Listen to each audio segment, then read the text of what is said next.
sure what is it. Hold on, shape of thing. Neil. Shape. Neil. Of.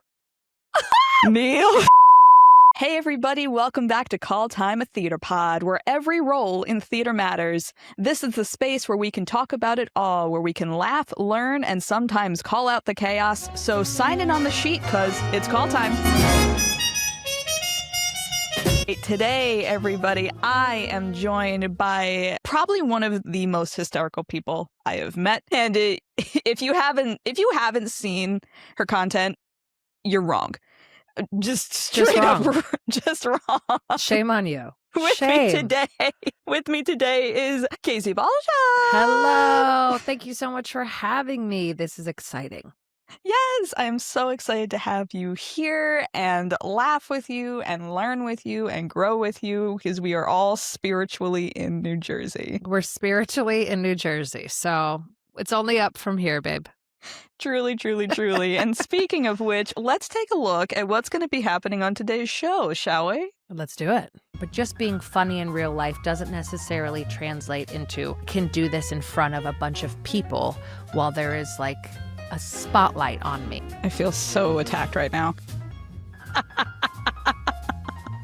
It's not about you. No. I'm not attacking you. No, it's not. My dad would get mad at me because I'd be like, film me. And he'd be like, okay, but are you just going to do the same thing? And I was like, no, I'm going to do something different.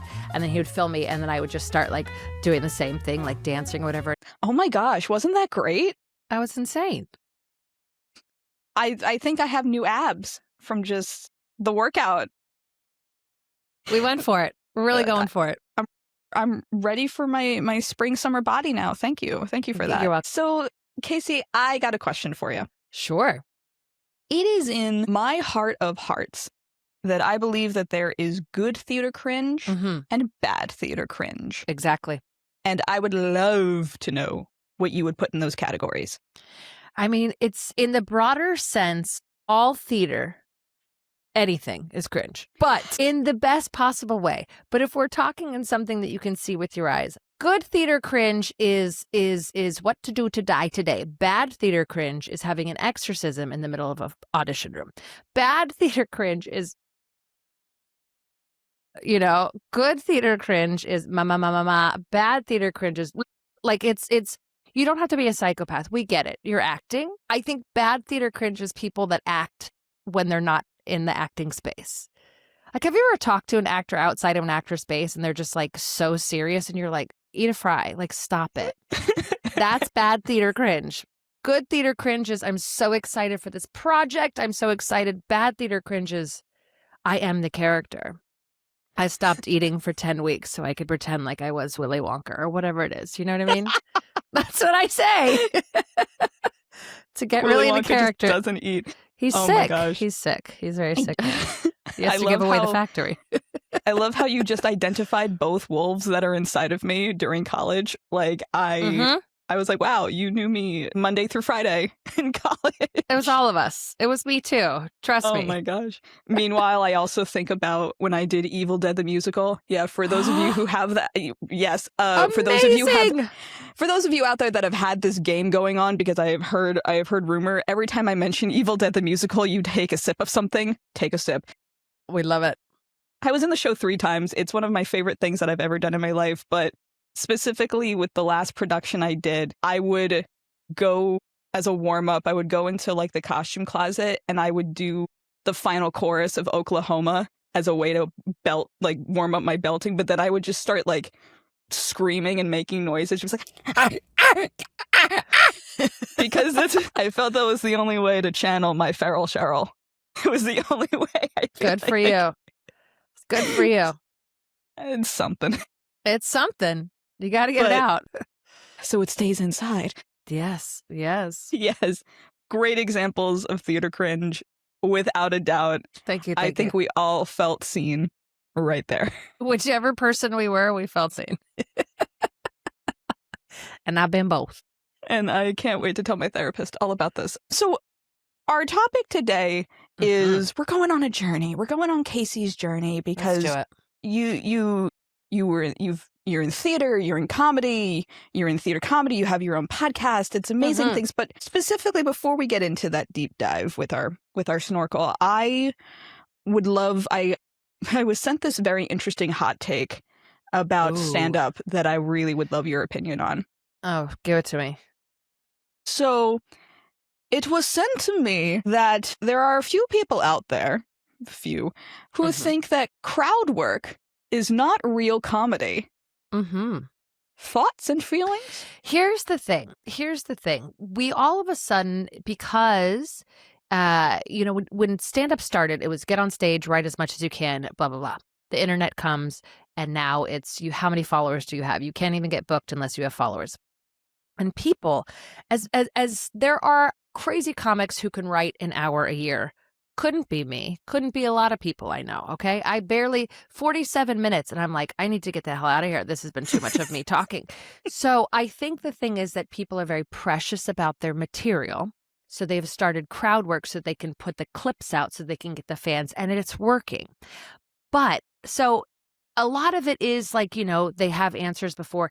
It's still comedy. It's changing the landscape because I think it's changing it for audiences now think that is stand-up. Like I've had friends that have been like doing a show, doing their regular jokes, and somebody will yell out, okay, teachers. And he's like, what do you think this is? And she goes, well, I yell stuff and you talk about it. And he's like, no.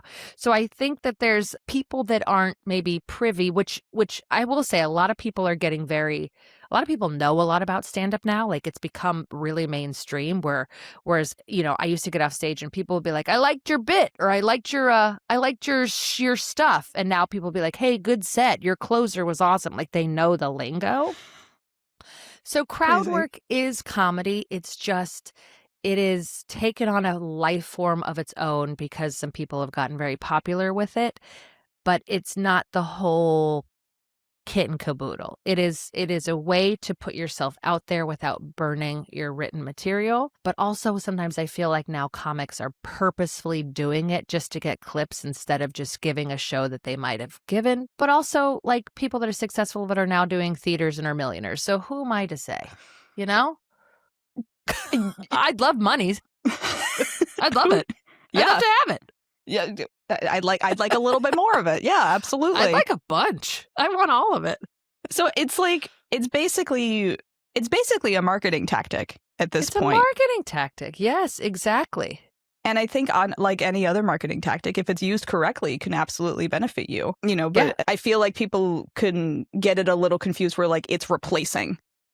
People are replacing, and again, it's affecting the consumer now. It's affecting audiences that only see comedy on TikTok and don't think that that's done in a club. Like some people will go to a club and be like, oh, well, I like this guy. He's a TikTok comic. And it's like, well, where do you think he performs his TikTok comedy? In a club. Okay. I don't know if I can cuss. You can absolutely cuss. I have a very big potty mouth. But it's like, yeah. So I think now that it's the people watching it assume that comedy is kind of that, or that like you have to do it. And listen, I don't always have the energy to go out in the crowd. Sometimes I'm like, hey, I worked many years writing these little jokes, and these are the little jokes I'm going to tell.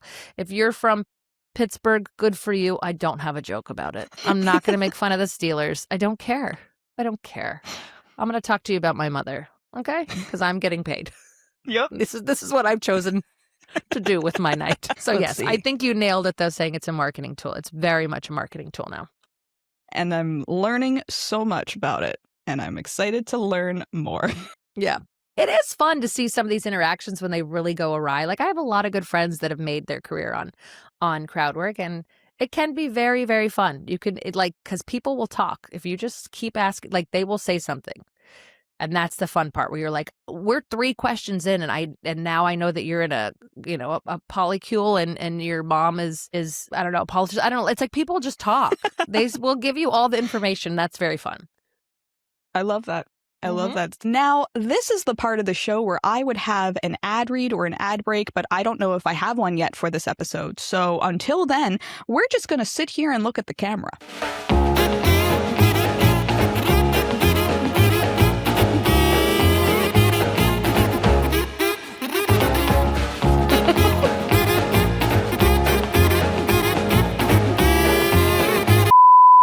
All right, we are back at Call Time a Theater Pod with Casey Balsham. It's Don't me. know why this inflection is here, but it's here to stay. Keep it. I'm Casey Kasem. Do people even know who Casey Kasem is anymore? I do. I mean, thankfully. I do. Thankfully. Always. Damn it. Yes. No, I know it's fine. everybody that has my name, so don't worry. Fair enough. Fair enough. I know all famous You know Caseys. every single person? Yes, all of them. All right, We're in a group chat. So you do it, oh my God, Yakko Warner style? Where you go through... See, I don't know Yakko Warner. From the Animaniacs? That's a new one. You know what? Animaniacs, I watched it. I wasn't cult watcher of it, but I did definitely I know the classics. Fair enough. I was going to say you name all the Caseys, but do it in the style of how he names all the countries in the world. Fun. Cut to clip. Caribbean, Greenland, El Salvador, too. As seen here. So we're here. Okay. So we're here to talk about you. Okay. Because I just find you so interesting. I find you you. so fascinating. And Thanks. I would love to talk about your journey from then to now. And the first question that I had immediately upon just meeting you in general when we had our meeting is, what kind of theater kid were you? And I didn't mean to say it as in accusatory, but yeah. I was like, what are you trying to say? I was the kid that if you watch old home videos, my dad would get mad at me because I'd be like, film me. And he'd be like, okay, but are you just going to do the same thing? And I was like, no, I'm going to do something different. And then he would film me. And then I would just start doing the same thing, dancing or whatever. And he'd be like, okay, you said you're going to do something different. I vividly remember him yelling at me because I said I was going to not dance and sing. And then I just did that. I had a love of kind of just being, I guess, not the center of attention. I just loved being big and doing it. And I took acting classes and then I took musical theater classes and all that stuff. And so I was I always was rooted in comedy though. Even in my 8th grade yearbook, it's see you on SNL and all this stuff. So it was always rooted in comedy, but there was always a look at me aspect of I guess my thing, which is, true theater kid mentality. And then I went to college for it. And it was I'd get really into those movies that we're all supposed to watch as actors and stuff like that. And then it just kind of truly to be you have to watch Breaking the Waves and you've got to do this and all these, you know what I mean? All these things. Yup, I watched it too. Of course you did. Of course you did. And the first, do you remember Kicking and Screaming? It was, Yep. Yep. So you watch all these and you're these are everything. And now I'm man, I just want to watch Bridesmaids and Devil Wears Prada, on repeat. I don't care anymore. Drop Dead Gorgeous on repeat every day. On repeat, which might be coming to Broadway, by the way. Yeah, you don't think I've had my ear to the ground for that? Yes. Okay, I'm ready. Good. Me too. I'm so ready. But so I was like I said, I don't think I wasn't as cringe as my example of cringe, but I definitely was a theater person. I walked around school one time with a fake pregnant belly smoking cigarettes. I was doing weird shit. You know what I mean? Performance art. All right. I was doing weird and I remember my theater teacher was this is so brave. This is great. Look at you. And I was yeah, I think I was just drunk when I came up with this. But so I was a very attention needy kid, and then realized that actual acting felt it was it could just take so much with you have to do this and auditions and get into SAGs and all that stuff, and I kind of that was a lot, and then I just kind of went to stand up, and that just seemed a little bit easier almost because I was I would just show up at a place, but so that's the kind of I was in between extremely dramatic but always rooted in the comedy aspect of it. Okay, yeah, all of this tracks very, very much, not just with you, but I feel this as well as someone who is very much hey, I have a new bit, here we go. And watching it years later, I go, oh my God, what a ham. They weren't kidding.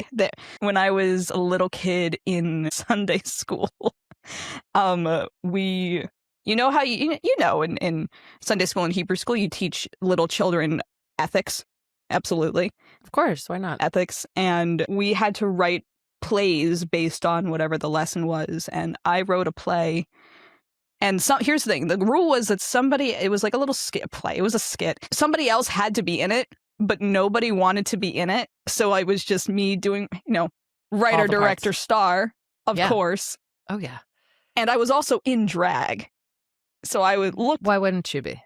I looked like Yentl. It was, they thought I was a transfer student. They thought I was a little boy. It was literally a skit about the laws of being kosher. And I had to include this bit where I put too much hot sauce on my sandwich and then would bite into the sandwich and break out into just the screaming like I would fall to the floor and spin around on the floor like Curly from the Three Stooges. That kind of just You must crazy. It was a moral imperative to understand that that's where my ethics stood as a child. Well, listen, someone's got to have them. Somebody's got to have them. And then somebody's got to have ethics. And then even after all of that, I almost didn't go into theater. I almost went into robotics. Oh, no. I mean, good for the bank account, terrible for the soul. Yeah, I mean, it was just one of those things where I loved building things, and I still do. But like, I got bored using my brain so hard all the time. And I was like, I just want to sing and dance. Yeah, I want to be someone else. We're kind of cut from the same cloth. We're just like, comedy is so much easier. Yes, but comedy takes a big part of brain, though. That is true. People think that it's easy. It's not, because I've seen a lot of unfunny people. Oh. Many. Many. I am sure. Was there a moment in particular where you did stand up or did your first kind of comedic approach and thought, this is it. This feels so much better? Yeah, it was like the first time I did stand up, which was for like in the theater department. And I wasn't going to do it, but everybody was doing it. And I got drunk at a party and said, yes, I do it. And I remember I told a joke and it got like a big laugh. And I went, and I was like never able to tell the joke again because I couldn't like recreate it. I didn't like, but I remember being like, this is what I'm after. This is the response. I love that. And people just align with what they're meant to in such interesting ways that way. Speaking of what we just mentioned about, funny people, not funny people. We're not naming names. That's not what we're here to do. But do you think that if you're a funny actor, you can do stand-up? Or do you think people think being stand-up is easy if you're just funny? Well, that's the thing, right? Is that, I don't know, besides in New York where all the Uber drivers are actually licensed taxi drivers, if you go anywhere else, every Uber driver you have is just a regular person, who, and literally, because I do, comedy all over the country, and I'm not like, there's comics who are like, oh, I never tell people I'm a stand-up. I'm like, so you make people listen to your stories every night, but you draw the line on the person sitting next to you on a plane? Like, come on. So like, I never shy away from being like, oh, I'm a comic. I also like, I've worked 15 years. I'm proud of it. It's my job. So if an Uber driver says, what do you do? Right? I say I'm a comic. And then 99% of the time people say, oh, I've always wanted to do that. My friends say I'm really funny. My friends say I should do it. And it is very different because you also, when you get up to do stand-up, like you don't realize how long 5 minutes is if you have to actually like recite something. Like I didn't want to do stand-up because I took a public speaking class in college. And for every topic, I was able to talk about it. I was funny, but we had to do like a comedic one. And I struggled when I was supposed to be funny. I was like, ugh, like it was just a crazy. So I was like, oh, I really can't do this. It's actually very hard unless you're kind of writing it down, unless you have these stories that you've repeated that have like a proper setup. If you have stories, if you naturally are a storyteller, chances are it could possibly go over. But just being funny in real life doesn't necessarily translate into, I can do this in front of a bunch of people while there is like a spotlight on me and a microphone. Like it becomes a very different thing.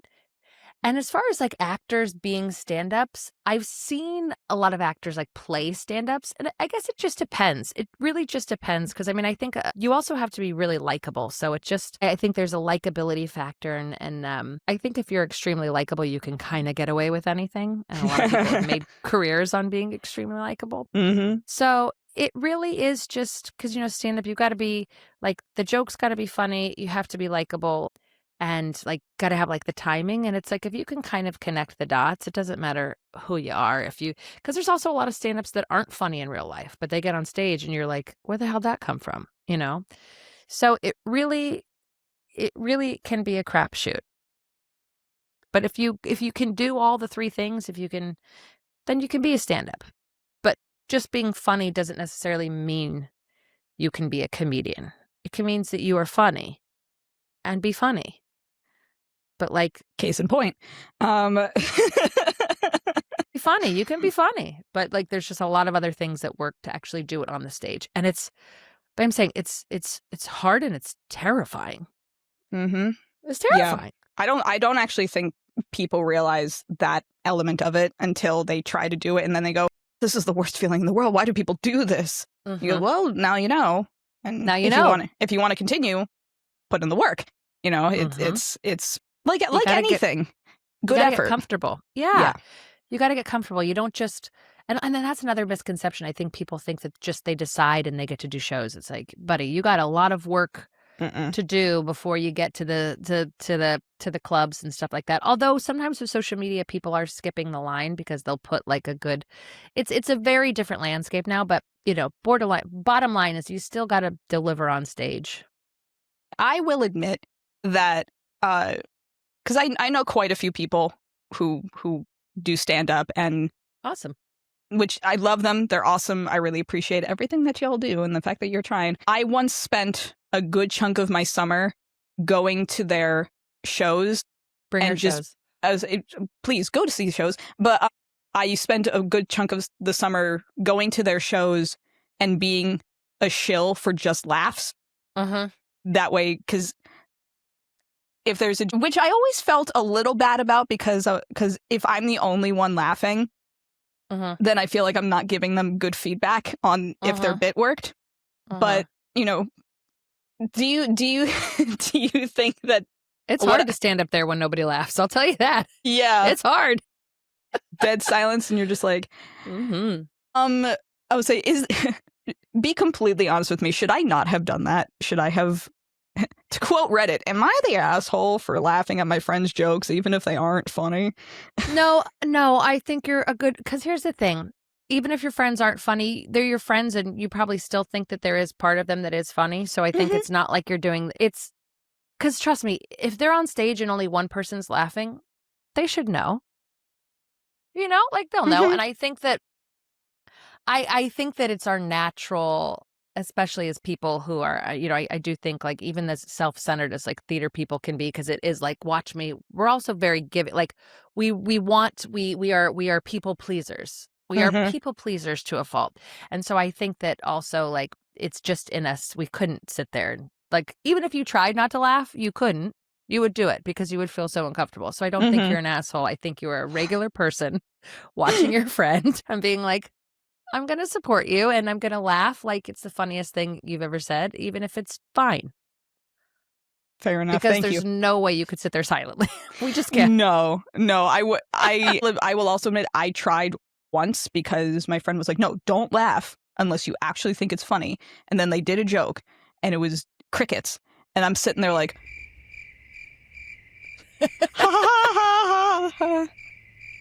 yeah, which made it worse. We laugh in the uncomfortableness now. Yeah. You're not an asshole.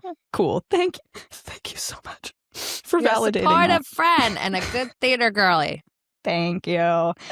So speaking of theater girlies, though, you have a phenomenal podcast, which I am obsessed with. If you haven't already listened to, it's Broadway, but you absolutely should. It's so fun. It is so much fun. I genuinely love it. You just finished your latest season, correct? Yes.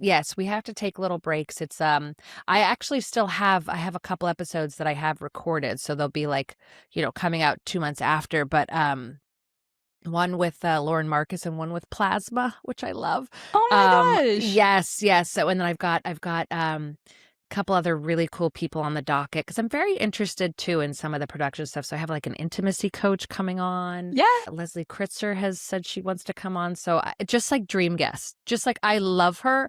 The Beetlejuice soundtrack got me through the pandemic, like fully and honestly. I know. Scott Pask, who is obviously Tony-winning set designer. So season 3 is gearing up, but we just finished season 2 and had like, I'm really, really shocked at who is saying yes to me, and I'm just having a blast. Like Jerry Mitchell, like, hello, excuse me. No business coming on my podcast, Jerry Mitchell, but I love you. Every business. No, you deserve all of these cool fucking guests. Oh, so thank you. I'm curious, what made you want to start the podcast? Oh my God, it's been 10 years in the making because I was a theater person. I was a theater major. And when I moved to New York, it was always like, I had always wanted to come here at some point. I'd always wanted to go see Broadway shows. I worked at Today Tix for a bit. And so from there, I was seeing a lot of shows.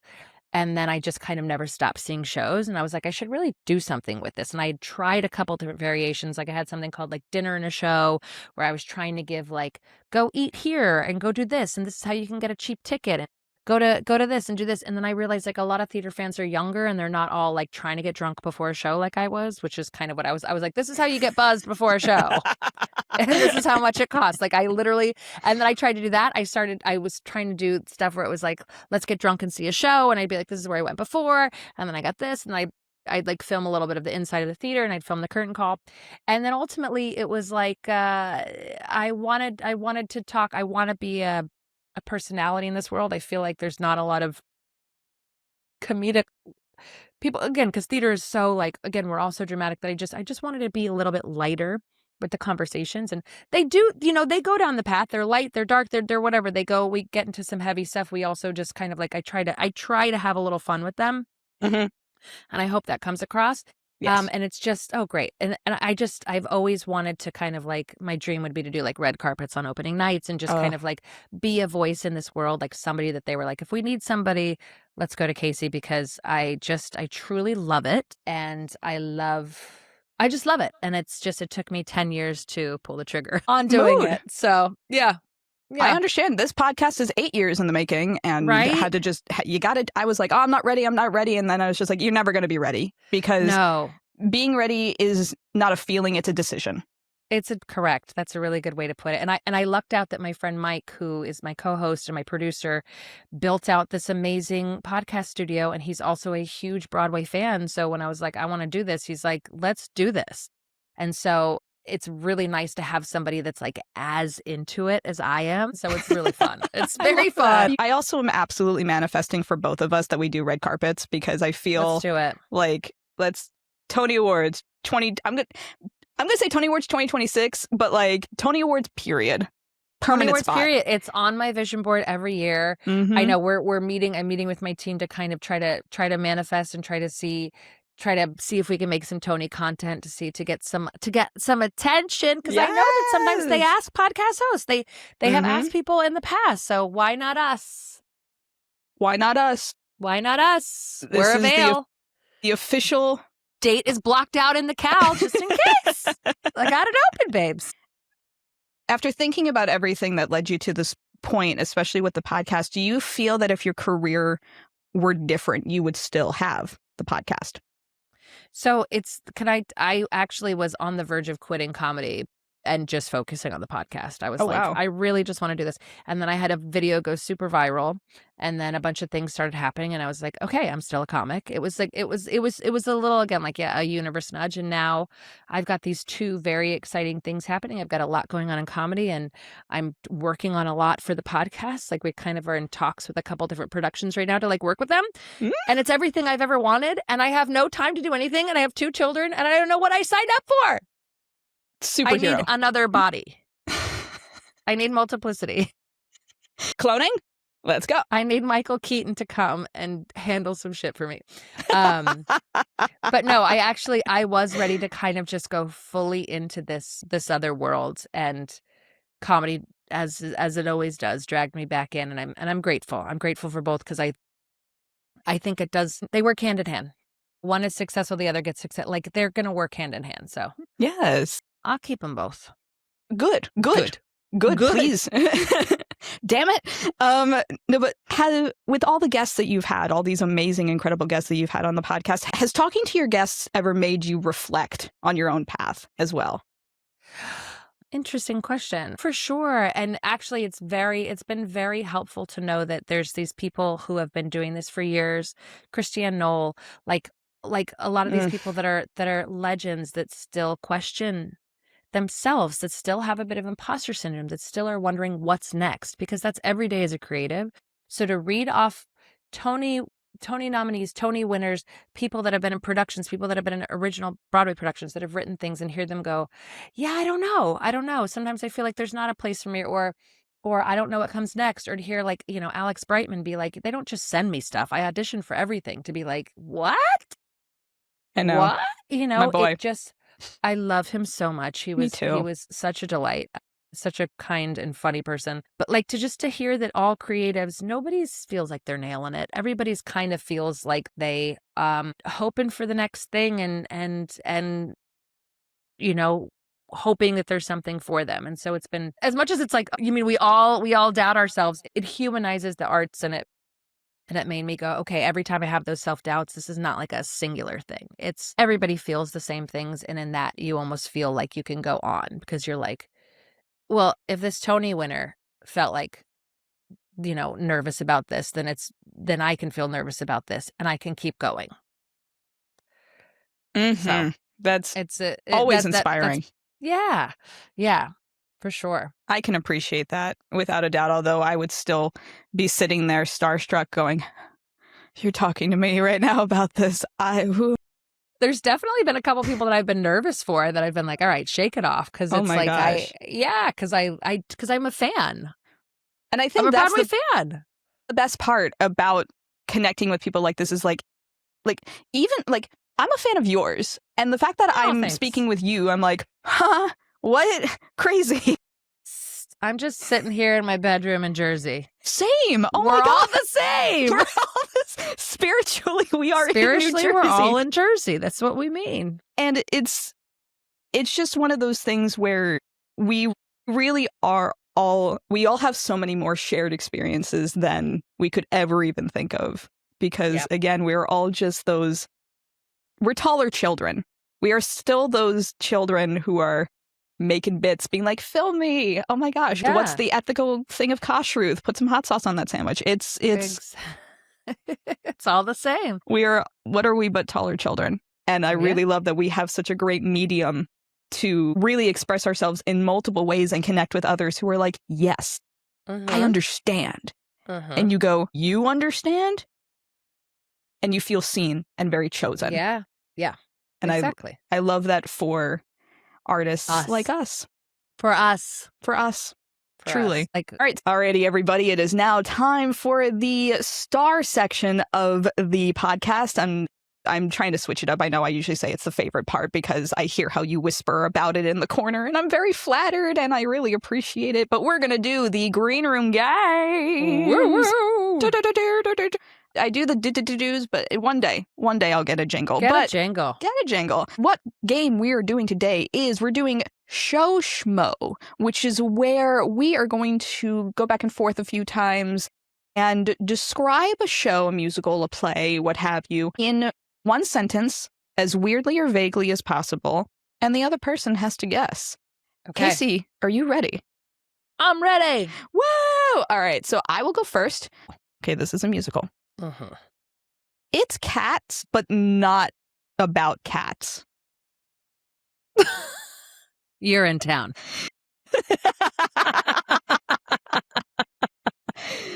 Close. Wait, is it Jellica Ball? No. Wait, it's cats, but Lion King. No. We're moving away from cats. It's not about cats. It's cats, but not about cats. Angels in America? Even because there's like the guy, the Deuteronomy. It's like honestly, even closer. No, this is a musical called Ride the Cyclone.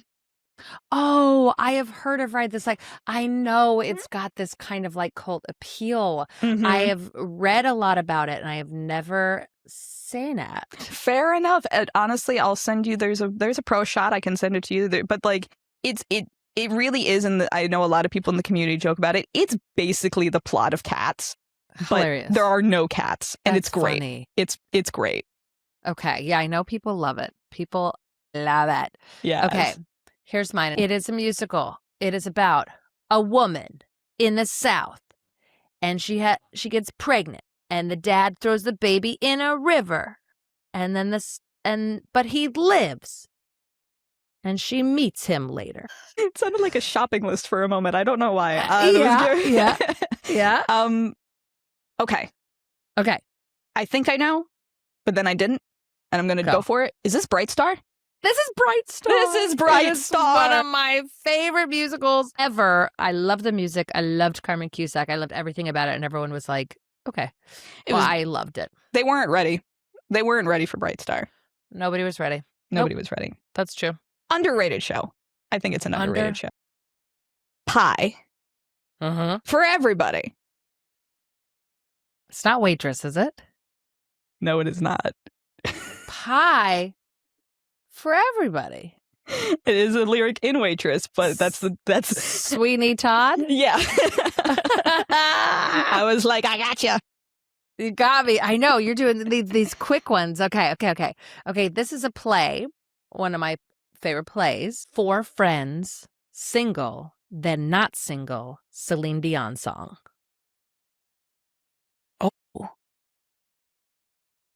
Oh my gosh. Okay.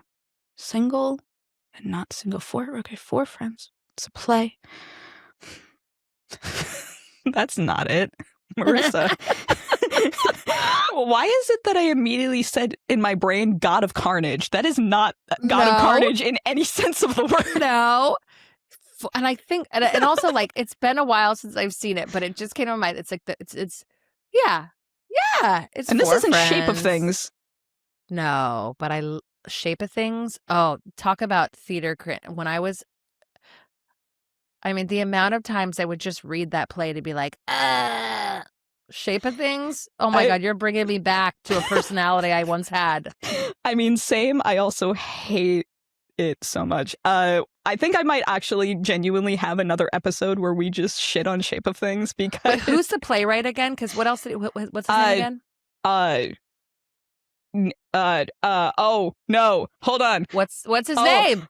Because he wrote other things. He wrote that one Bash or what is it? Neil. Shape of Thing. Neil. Shape. Neil. Of. Neil. Neil LaBute. Neil LaBute. I also know by saying the title, The Shape of Things, I can think of 4 people right now who will be watching and listening to this, where I'm just going to say right now to camera, I am so sorry to bring this up again. I am so sorry. I don't know. What is it? It's Significant Other. Oh my God. Did you ever see that one? I literally it was like they kept my... getting married off, and every single time they would play Because You Loved Me. When I saw that show, and then during the pandemic, they did a Zoom one you could buy tickets to, and so the cast got together and they did the whole play and from their places, and it was like, it was a gift. It was so good. I would listen to that. Like it's Because You Love Me by Celine Dion, which is like, I've heard 8 million times, but after watching that show, I would just listen to it and just weep. It was so fun. It was amazing. I literally have the play sitting on my bookshelf. I just haven't opened it because it was one of those things where I like going to Concord Theatricals and just buying scripts. It's a nice little hobby of mine, is just to buy scripts and read them, because I read them a little. I love reading, but I read scripts more than I read books these days. Love. Shout out. Everyone read Significant Other. We're gonna talk. We got through that. Glad we got through this Marisa. together, Casey. All right, we're. My God. So glad. And you know what? What a better way to end the Green Room Games. So what I'd like to do now is turn this over to a little talk back time, which is where the audience, answer a question that I put on our social media pages. You can find us on Facebook, Instagram, TikTok, Threads. And you can take a look at the question there. And I want to thank everybody who participated in this talkback time. The question I asked was, which do you think is more difficult? Landing jokes in musical comedy or being a stand-up comedian? Landing jokes in comedy. Yeah? Yeah, because they're not always like, because God bless them, but like, it's just not the same type of comedy as stand-up, you know, and sometimes they don't work. And I think also when you're doing somebody else's words, and I don't know, I've seen a lot of things that were supposed to be funny in musicals fall flat, but when they work, they work. And I think that's very interesting, because I will tell you that 100% of all my responses are saying that stand-up is harder. Every single person. Stand-up is hard, but I think maybe it's because as the perception of a stand-up, I think sometimes it's harder to deliver somebody else's lines that are supposed to be funny, you know? But I also just think being funny in a musical is harder because I feel like it's rarely done well, I think. I think it's like we all try, but it's just a different type of humor. And I think when it's nailed, it's nailed. Well, yes. I mean, stand-up is hard, but I guess I've seen comedy and musicals go flat so much that I would say that would be harder. You know, honestly, fair enough. And so I would really love your thoughts and opinions on some of the responses that we got today. Sure. So the first response I have here is from Miriam. Hello, who says stand-up is infinitely more difficult. In a stage production, there is cast energy. However, in stand-up, the performer only has their wits, routine, and microphone. They must solely rely on their talent and engagement with their audience. That's true. But the longer you've been doing stand-up, like I said, like it's definitely does not feel good when you're bombing. It does not feel good to not have a good set. But the longer you do it, the more you can kind of talk your way out of a hole sometimes. Like sometimes the audience loves when you acknowledge that you suck. Or like if you're like, oh, you guys don't like me, then they start to like you. It's a very weird thing. But yeah, you are relying only on yourself. If you fuck up, that's all you. But also, like, I think sometimes I couldn't imagine messing up a line at the beginning of a show and then still having to do 2 hours. Whereas like in comedy, if I miss a joke, I'm off the stage in 15 minutes. I don't know. Now that I'm thinking about it, stand-up is hard, but like I said, I don't know. It is nice to have other people to rely on, but like what if they don't receive the joke? And when you're playing off of someone, I think that's almost harder to land because you have to also, they need to land it too, you know? That is Sometimes it's nice just relying on yourself because you're like, I know I can do the job. Yeah, for sure. And obviously all of this, and especially in Talkback Time, this is person to person, opinion to opinion. We're here to have the open discussion. Except for they're wrong. Just kidding. Except if they're wrong. Speaking of if they're wrong, no, just kidding. Just kidding. We have a response from a dear friend of the podcast, Sean, who hey, Sean. Sean. No, don't give him that attention. We love Sean. Sean. I mean, yes. Message me, Shawnee. Oh my God. I don't know. Is this a psychopath situation? No. He's one of my best friends. Oh, hi, Sean. So he says, I'd say stand-up. Timing is key in both, but being a stand-up comic, you have to write the material yourself. A musical is already written, and even terrible comedic actors can be taught how and when to say things. See, but that's the thing. I don't think you can teach comedic timing. I don't think you can, because we've all seen really good actors not be funny. And I think when you write your own stuff, you could connect with it better in a way. That's why I'm saying it's harder to say somebody else's line, because I'm like, I don't connect to, I don't know if I think this is as funny as you meant it to be. But again, this is coming from a stand-up. But I think when you write your own stuff, you have it's more of a duty to be funny. Whereas if it's somebody else's stuff, you're kind of like, these are my lines, I memorize them. What if you're phoning it in that day? Huh? And you say this line that's supposed to be hysterical, but you like don't do it that way. And then everybody's like, man, that guy sucks. I feel so attacked right now. It's not about you. No. I'm not attacking you. No, it's not. No, but it's about everybody else. Yes, fair enough. Us. Everybody else. Truly. About Sean, mainly. You hear that, Sean? It's You hear about that? Sean and only Sean. Sean, get funny, dude. Work harder. I can't wait to keep this all in. That's all I'm saying. We're focusing far too much on him right now. He does not need that right now. Love you, dude. But anyway, so we're moving on to my last response I want to share today. Let's do it. Oh my God, the gas leak is here. It's gas leak. Okay. It's happening. Oh my God. Ooh, it's happening. Seeping out. Okay, we have Jeremy, who I can only say his name like that. Jeremy. That's perfect. Who says, both have merit for difficulty. Stand-up will provide more flexibility, but the challenge and blessing of your own work. With musical theater, if the joke doesn't land, you can blame it on the writing. Though, as an actor, you can always work with the director to augment the joke, but still within the licensing agreement terms. I mean, that was a lot of hubbub, Jeremy. That was a lot of legal hubbub. But correct. And you know what? It reminds me, I don't know if you listened to the one that I had. Again, this sounds so name droppy, but Jerry Mitchell was saying, he's like, if when you are trying to make a star, if they can't land the joke, give them a new joke. If they do this stuff. So like working with somebody to make something funnier would be easier than like, going back and writing a whole new set. I'll give him that. Like, I do think that is something like if you have a team that is like, we need to make sure that this is funny and that these jokes are landing, then absolutely that would be easier to make sure that you're always going to look good. Because when it is yourself, sometimes you do look bad. Yeah. Yeah. And they're both hard. They are. And I think that's ultimately, obviously person to person, experience to experience. I think that they're both hard. Because for me, and to put my 2 cents in there, is like the audience can turn on you no matter what. For sure. And that is something that you need skill to recover from. Or act in the face of. Yeah. I mean, like, again, like I'm saying, sometimes you see these and the character that's supposed to be funny is just not landing anything and they have to keep coming out and being like, and you're like, dude, stop. Like sometimes I've seen shows where I'm like, oh my God, this fucking guy again, and you're like, God, help him. Like, it's just, My worst fear and nightmare. And you can't walk out. Like if you see a comic you don't like, you can be like, I need to go to the bathroom. Yep.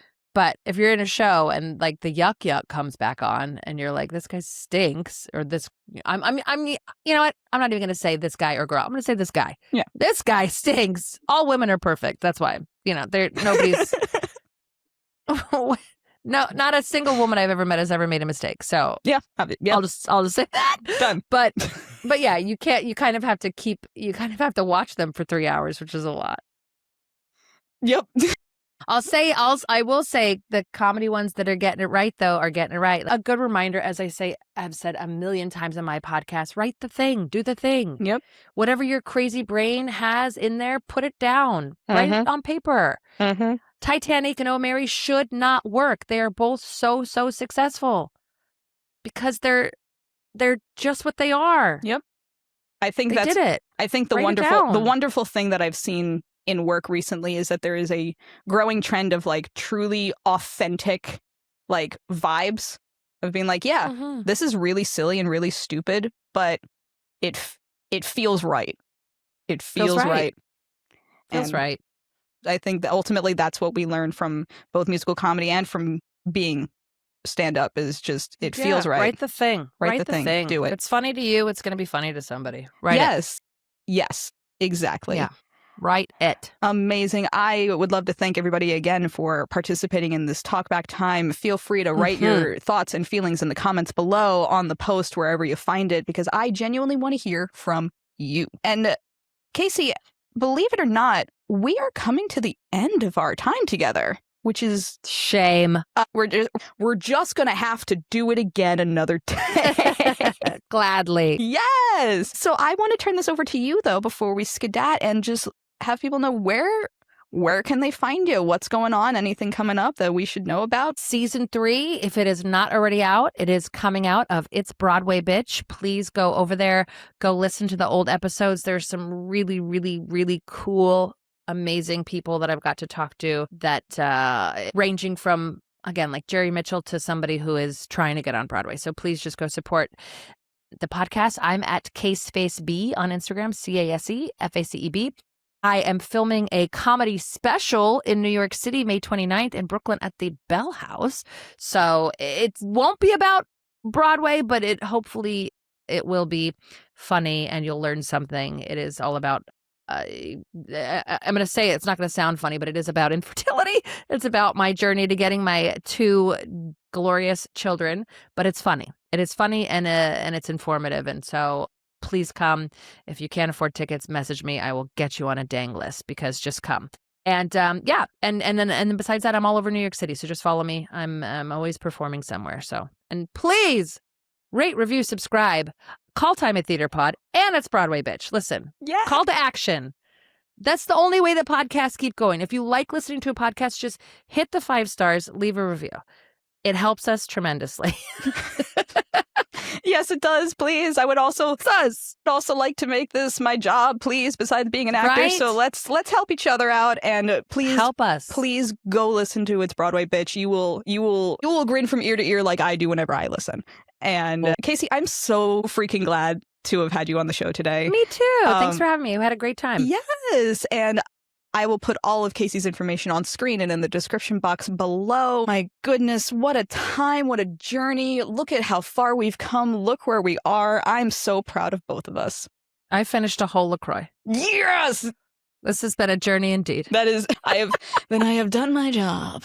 The journey of a can of salsa, my dear. Amen to that. Alrighty, everybody, I want to thank you all for signing in on the sheet and tuning in to Call Time, a Theater Pod. My name is Marisa Helene Mast. You are the audience. Bye-bye now.